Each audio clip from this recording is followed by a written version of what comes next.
My husband ignored my calls while I was in labor, but a wrong text changed my fate. I remember that night like it was etched into my bones, every sound, every flicker of light, every tiny heartbeat of fear. It started quietly, too quietly. I had been sitting on the edge of our living room couch, my hands resting on my growing belly, just thinking about how soon I would meet my baby. My husband was at work, and the house felt unusually still. The kind of still that makes your imagination run faster than your senses. I told myself it was nothing, just nerves, just the excitement before labor.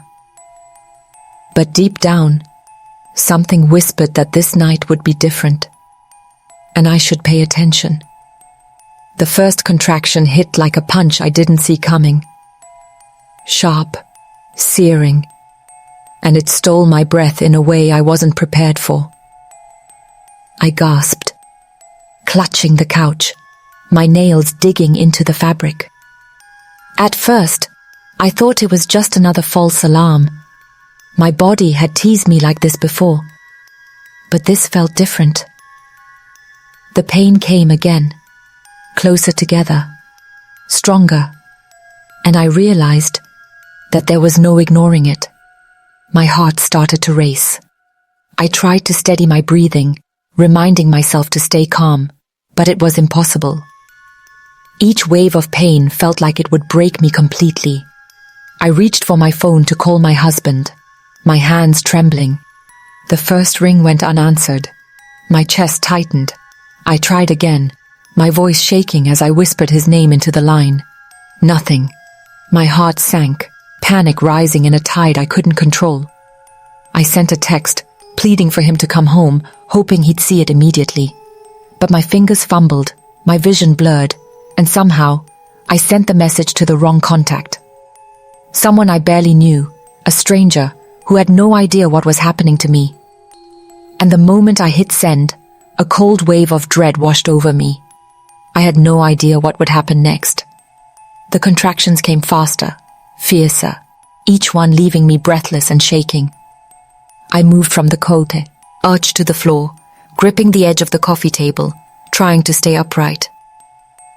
My apartment, which had always felt safe, suddenly felt like a trap. Every creak of the floorboards, every flicker of the hallway light made me jump.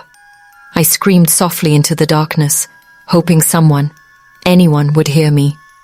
The silence mocked me, thick and heavy, and my stomach churned with fear.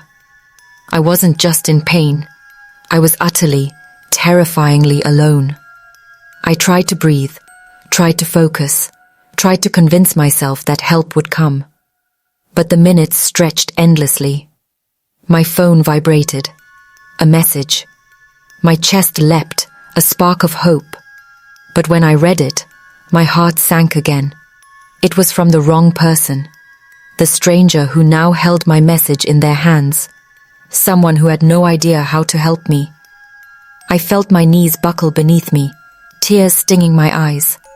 Fear mixed with frustration, anger, and heartbreak. How could this be happening? How could the person I relied on most ignore my calls, while fate twisted my desperate plea into a mistake that left me stranded? Every sound in the apartment felt magnified. The hum of the fridge, the faint rustle of the curtains, even the distant barking of a dog outside. I couldn't tell which way to reach for safety. The contractions kept coming, relentless and merciless, and I felt myself spiraling. I was crying, screaming, begging for someone, anyone, to notice. My chest heaved, my mind raced with terrifying thoughts. What if my baby arrived before anyone could get to me? What if this night became my nightmare? My hands gripped the phone as if it were a lifeline, and in that instant, I realized I would have to fight. Fight with everything I had, to survive the hours ahead. I crawled to the hallway, each step a battle, each breath a laborious effort. My thoughts flashed in a chaotic swirl. My husband, my baby, the wrong text, the silence. I couldn't believe this was happening. I felt betrayed by the world, by the very people I trusted. The injustice of being left completely alone in the most vulnerable moment of my life burned inside me.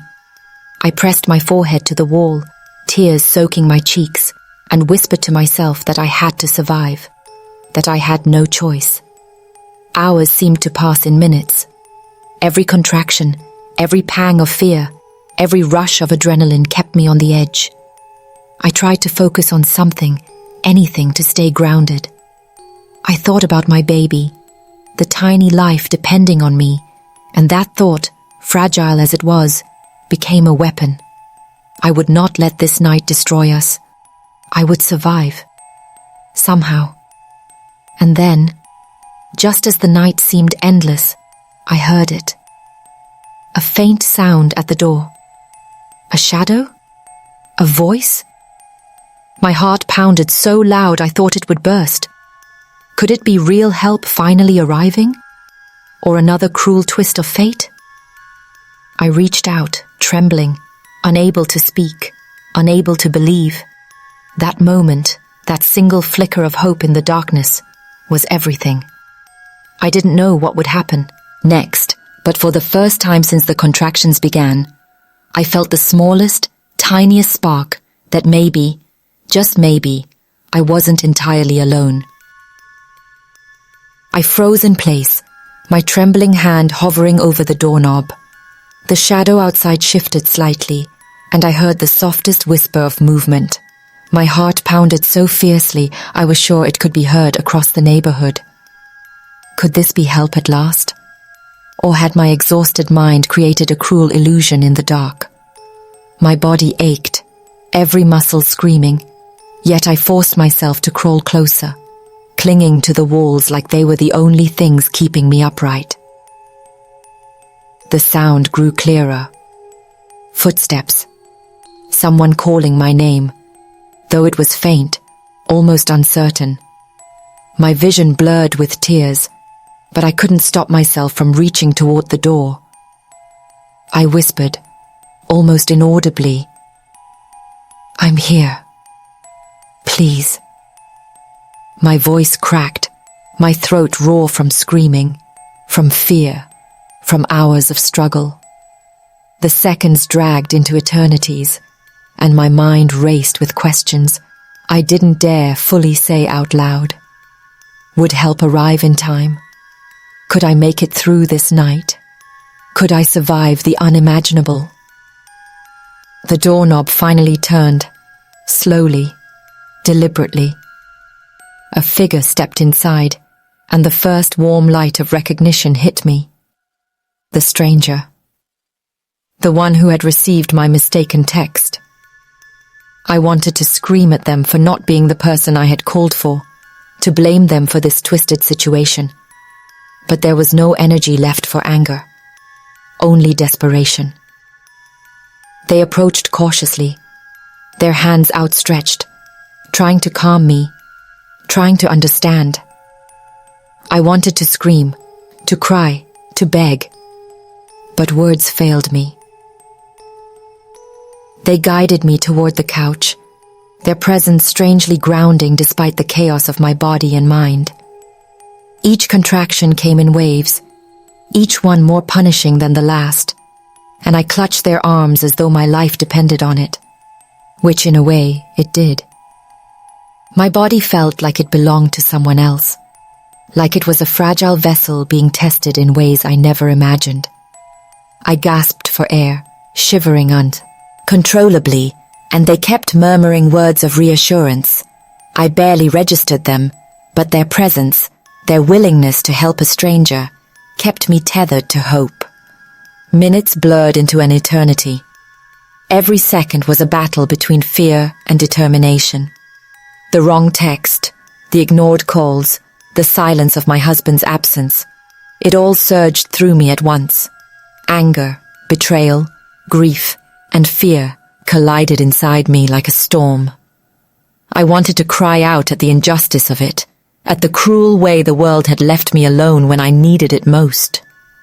And yet, amidst the pain and chaos, I realized something terrifyingly simple. I couldn't rely on anyone but myself. I had to fight, had to push, had to survive. For my child. For me. The stranger, now my unlikely savior, kept close, guiding me through each contraction, helping me breathe, helping me stay grounded. Every step, every gesture, reminded me that even in the darkest, most unexpected circumstances, a spark of humanity could exist. But it didn't erase the fear. It didn't erase the fact that I had been abandoned at the very moment I needed help most. I couldn't stop thinking about the injustice, the neglect that so many women, particularly women of color, endure silently every day. I shivered, partly from pain, partly from realization. My story was personal, but it was also painfully universal. Hours passed, or maybe minutes. It was impossible to tell. My body trembled with exhaustion, my mind teetering between clarity and delirium. Each wave of pain brought me closer to the edge.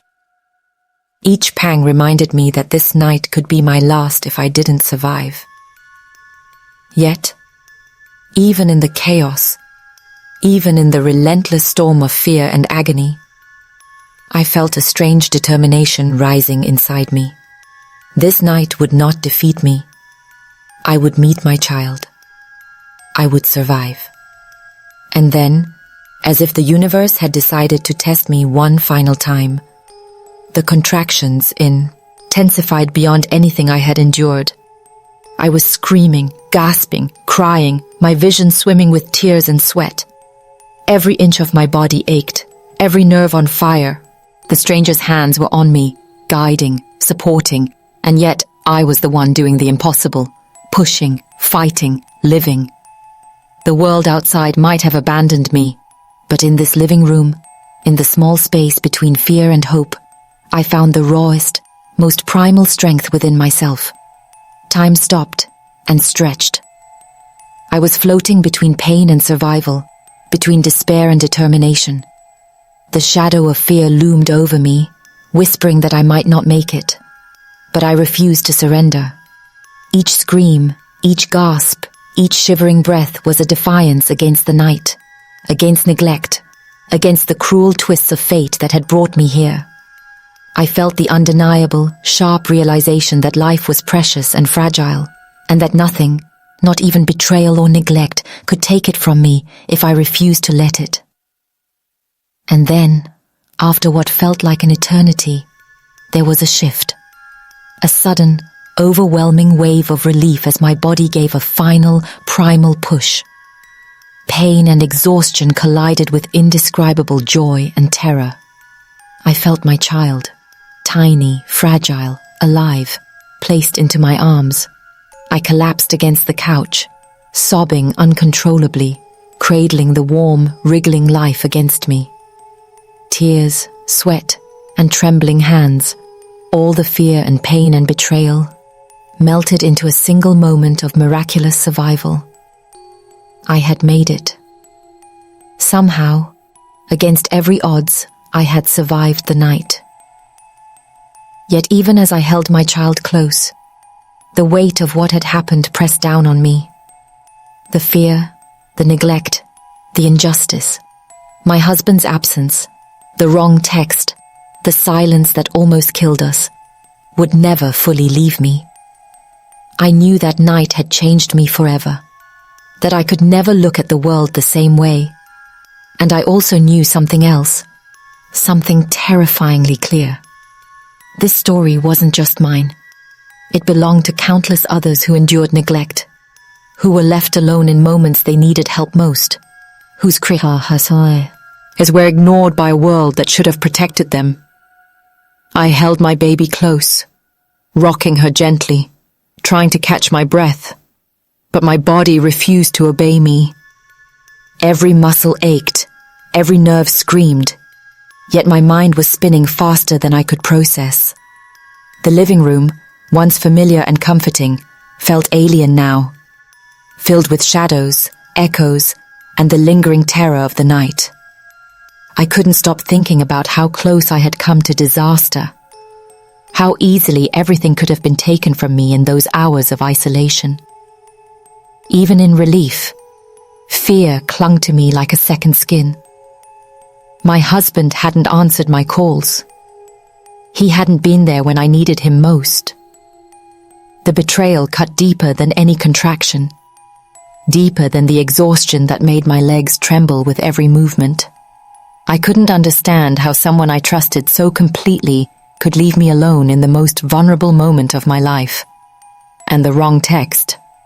I could still feel the icy pit in my stomach that had formed the instant I realized I had sent it to a stranger.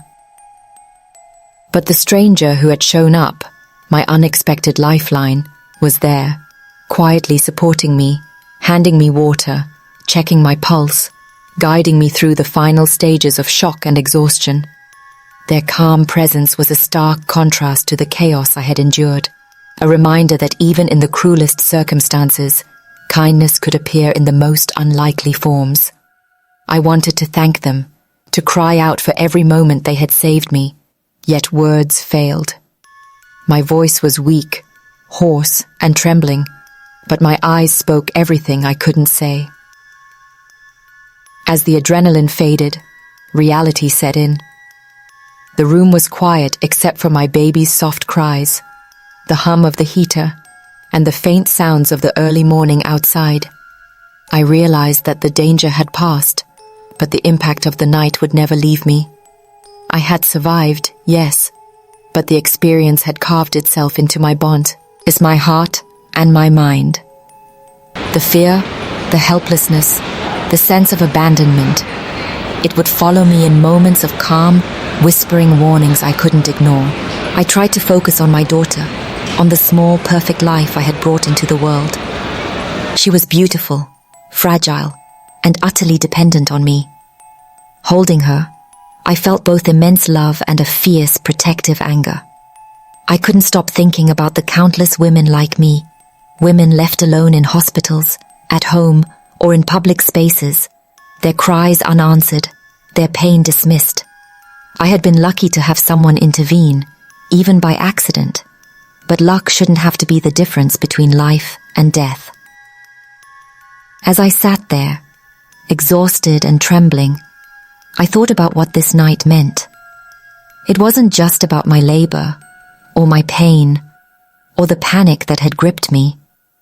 It was about the deep inequities that exist for women, especially women of color, who are often ignored, dismissed, or left vulnerable when they need care the most. The injustice I had felt personally was a reflection of a much larger, systemic problem. I had faced neglect, fear, and isolation, but so many others weren't as fortunate. I glanced at the stranger who had stayed by my side, silently supportive, and realized how fragile humanity could be. One wrong number, one person paying attention, had changed the course of my life. I shivered, thinking about all the times that kind of help isn't there, when cries go unheard, when lives are forever altered because no one showed up. It was terrifying, and yet, in that terror, I felt a strange sense of clarity. I had been tested in the most extreme way, and I had survived. But survival wasn't enough. I had to speak out. I had to share my story, to shine a light on the injustices that too often go unseen. The morning light crept through the curtains, softening the edges of the room, but it couldn't erase the night's horrors. Every sound, every shadow, every contraction was etched into my memory. I felt a trembling resolve forming inside me. I would use this experience, and every fear, every scream, every pang of betrayal, to make sure my story could help others. To remind people that in moments of crisis, we can't afford to be silent. We can't afford to ignore those who need help the most. And yet, as I rocked my baby, I couldn't help but wonder how many others had suffered the way I had. How many women had been left alone, their pain unnoticed, their cries unanswered. The thought made my chest tighten, a knot of grief and anger that refused to loosen.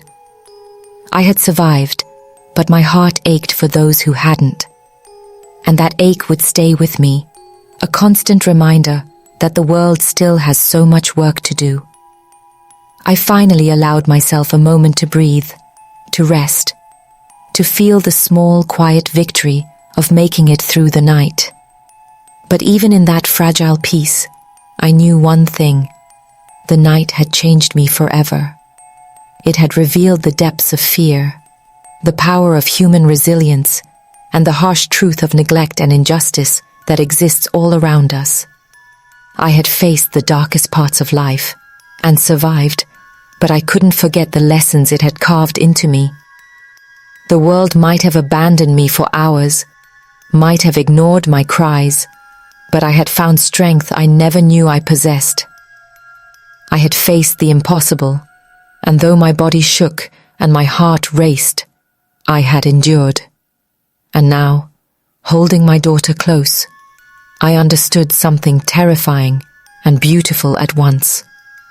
Survival is not just about making it through the night.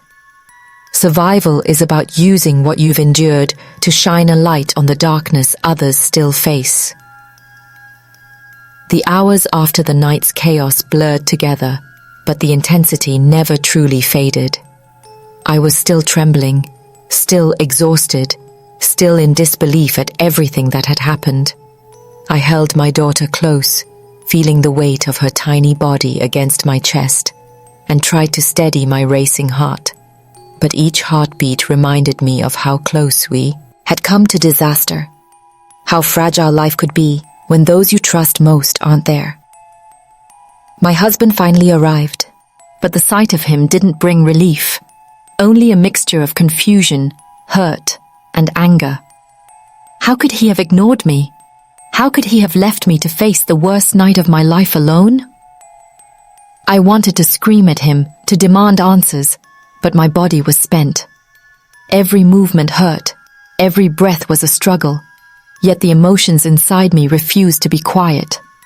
I felt a surge of rage, of betrayal, of sorrow that cut through the exhaustion like a knife.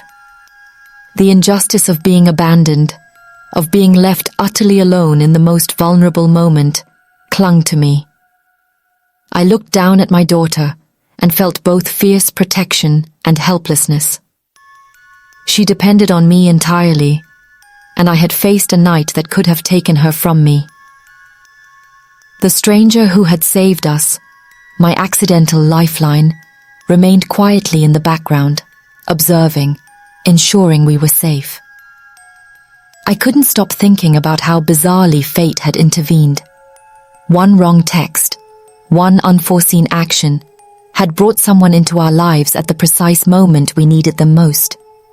Without that twist of fate, the story might have ended differently.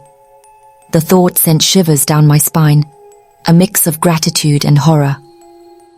Life could be so fragile, and yet, somehow, miracles could appear where you least expect them.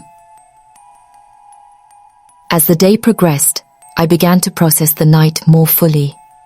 The fear, the pain, the betrayal, all of it weighed on me. I realized that while I had survived physically, the emotional scars would remain. I thought about the countless women who endure similar neglect or discrimination, whose cries are ignored not by accident, but by a system that often fails them. My personal terror was a reflection of a broader reality. The world is still dangerously unprepared to protect those most vulnerable, and too often, injustice prevails in silence. I wanted to lie down, to escape into sleep, but I couldn't. My mind replayed every moment. The sea, contractions that had seized my body, the silent apartment that had echoed my fear, the wrong text that had paradoxically saved my life. And beneath all of it, the anger never left. I had trusted someone completely, and yet I had been left alone in the most critical moment. That feeling of being disregarded, invisible, and powerless was something I wouldn't forget. Holding my daughter close, I made a silent promise to myself. I would use my story, not just to process my own trauma, but to speak for those who couldn't. For women who are ignored in hospitals, in homes, in emergency rooms, or on the streets. For mothers, for children, for anyone left behind when they needed help most. I had survived, but survival alone wasn't enough. I needed to turn my fear, my anger, and my experience into something meaningful, something that could create change. The next few days were a blur of recovery and reflection. Every small sound, every tiny movement of my daughter reminded me of the miracle of survival and the precariousness of life. I thought constantly about how quickly a moment could shift from ordinary to terrifying. One phone call, one ignored text, one wrong number. It could all change a life forever. And it had. The knowledge was terrifying, but it was also empowering. I had faced the impossible, and I had endured. I began to share my story, quietly at first, with friends and family, and then with broader communities. Each time I spoke, the weight of the night lifted slightly, replaced by a sense of purpose. My story became more than just my own. It became a warning, a lesson, and a testament to resilience. I knew that too many people endure fear, neglect, and injustice in silence. By speaking, I could shine a light, even if only a small one, on the cracks in the system that allow such moments to happen. And even though the night had ended, its lessons stayed with me in every heartbeat, every anxious glance, every protective hug. I had been tested in the most extreme way, and though the terror of that night would never fully leave me, I had emerged stronger, more aware, and more determined. I understood the fragility of life, the strength of survival, and the responsibility that came with having lived through such a harrowing experience. But in quiet moments, when the house was still, I couldn't stop asking myself, how many other mothers, other women, other vulnerable people are still facing nights like mine? How many lives are forever altered by neglect, by silence, by injustice? And what will I do to make sure this story is heard, so that the fear I endured isn't endured by someone else tomorrow? The days after that night were a strange mixture of relief, exhaustion, and quiet terror. Every time I closed my eyes, I could feel the contractions, the panic, the loneliness. But I also felt my daughter in my arms, warm and alive, reminding me that I had survived. That small life depended entirely on me, and somehow, against every fear, every betrayal, every impossibility, we had made it through. The world had left me alone, but fate, and a stranger's unexpected kindness, had given me a chance. Even with survival, my heart carried the weight of the night. I thought about my husband, his absence during the hours I needed him most. The betrayal cut deep, and I couldn't ignore the feelings it left behind.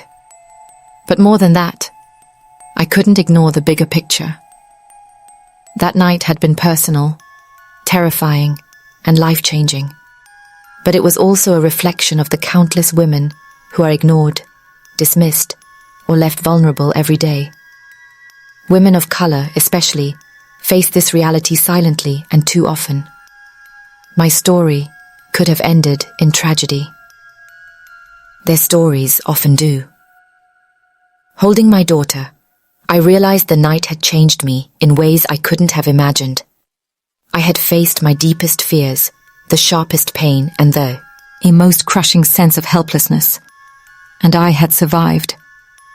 But survival alone wasn't enough. It had to mean something. It had to be a reason to speak, to share, to make the world see what too many people never acknowledge. That neglect, indifference, and injustice are not accidents. They are failures that leave permanent marks on lives and hearts. I began to tell my story, first quietly to those who would listen, then more openly in communities, online, wherever people would hear. Every time I spoke, I remembered the fear, the contractions, the isolation, but I also remembered the strength I had found in myself. I remembered the life in my arms and the strange, miraculous kindness of the stranger who had answered my accidental text. That tiny spark of help had changed everything, and I wanted people to know that even small acts can be the difference between despair and survival. But my story also became a call to action. It wasn't just about me or my daughter. It was about highlighting the injustices faced by women, especially women of color, who are ignored when they are most vulnerable. It was about asking difficult questions. How many are left alone when they need help?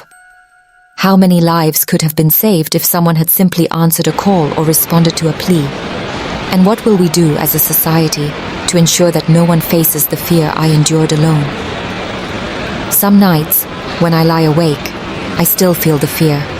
I can remember every detail, the shadows of my apartment, the pangs of pain, the silence that seemed to stretch forever.